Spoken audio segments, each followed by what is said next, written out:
All right, today we are diving deep into the final, absolutely brutal chapter of World War II in Europe, the battle for Berlin.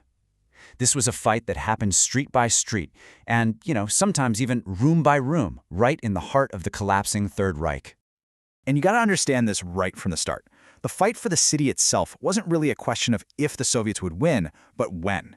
The really decisive battles had already been fought and lost by the Germans well outside of Berlin's borders. What we're looking at here is the final bloody conclusion. And this number is exactly why the city's fate was sealed. The Soviet Union brought about 1.5 million soldiers for the final assault on the Berlin area. Just think about that. A truly staggering force ready to deliver the death blow. I mean, when you put these forces side by side, the imbalance is just jaw-dropping. On one side, you have 3 massive Soviet army groups with an overwhelming number of tanks and artillery pieces, and on the other, a measly 45,000 defenders. And that's a mix of exhausted army units, the local police, literal child soldiers, and old men. This was never going to be a fair fight. It was an avalanche. So how did the Red Army even get to the city's doorstep? Well, their final push was unbelievably fast and just utterly relentless.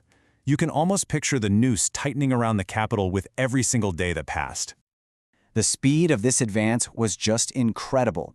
After they smashed through the Silo Heights, which was the last major defensive line, it took them less than a week to completely surround the capital. By April 24th, Berlin was an island, totally cut off from the rest of the world. Okay, so now let's go inside what was being called Fortress Berlin and see who exactly was left to defend the city against this unbelievable onslaught.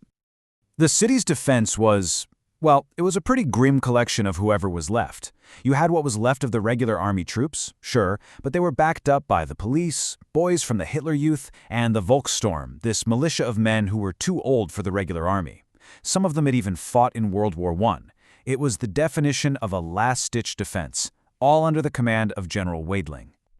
So once the city is surrounded, the entire battle changes. It's not about open-field warfare anymore. No, this becomes a claustrophobic, house-to-house nightmare, where every single street corner and every apartment building becomes a fortress. The German defenders got clever. They had to. They used the city's buildings as a weapon. They didn't put barricades right at intersections where they could be easily blown away. Instead, they created these 3-tiered killing zones. You'd have snipers and machine guns high up in the buildings, and then tank hunters with their Panzerfausts hiding in cellar windows down low. They turned the streets into death traps for Soviet tanks. But, and this is so crucial, the Soviets learned and adapted with terrifying speed. Their tanks started hugging the walls of buildings for cover. They brought in these massive artillery guns and just blasted buildings to pieces from point-blank range. And here's the real game changer. Their soldiers stopped moving down the streets. They started moving through the buildings, blowing holes in apartment walls to get around the German ambushes. This brutal, 3-dimensional way of fighting would change urban combat forever. And this personal account from a German soldier, wow, it just perfectly captures that feeling on the ground. You can feel the futility, like an unstoppable tide is just slowly closing in. The order was to hold the line no matter what, but that was quickly becoming impossible. As the area held by the Germans got smaller and smaller, the fighting started to zero in on one major symbolic target, the Reichstag building. This became the battle for the symbol of the regime itself. And here's what's so wild. This building wasn't some critical military command center. In fact, the Nazis hadn't even really used it since it burned down back in 1933. But for the Soviets, it was the ultimate symbol of fascism. Taking it before their big May 1st holiday, well, that was a top priority. So the final push across the Moltke Bridge was just a brutal, bloody struggle. The Germans had dug trenches, they even flooded a tunnel to use as a kind of moat. But the most terrifying defense came from the massive anti-aircraft guns on top of the nearby Zoo Flak Tower.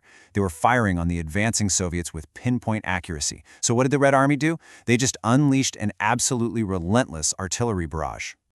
And right in the middle of all this chaos, as his capital city is being ripped to shreds and his soldiers are fighting for a symbolic building, the leader of the Third Reich, Adolf Hitler, kills himself in his bunker.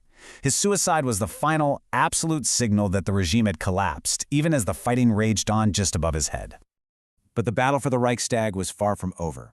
After Soviet soldiers smashed through the main doors, the inside became what one source calls a medieval-style killing field. The fighting was savage, room to room, and it actually went on for almost 2 more days, even after the red flag was famously raised on the roof.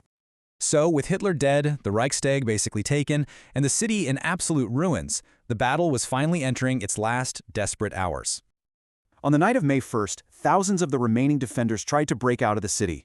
I mean, these were just desperate, chaotic attempts to escape the encirclement, but the Soviets were waiting for them. Very, very few made it through.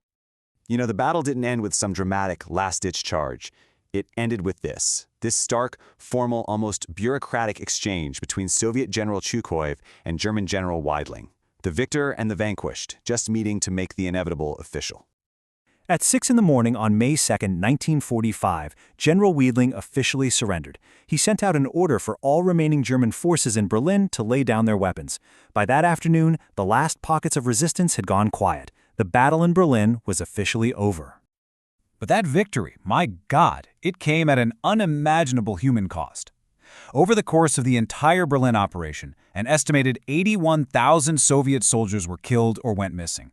For the Germans, around 100,000 soldiers were killed, and a staggering 125,000 German civilians died, caught in the crossfire of one of the most violent city battles in all of history. And that really leaves us with a final, sobering thought. For the soldiers, the fighting may have stopped on May 2nd. But for the civilians of Berlin, the people who had survived years of war and then a final, apocalyptic battle in their own streets, their struggle for survival and the long, difficult consequences of that war were really just beginning.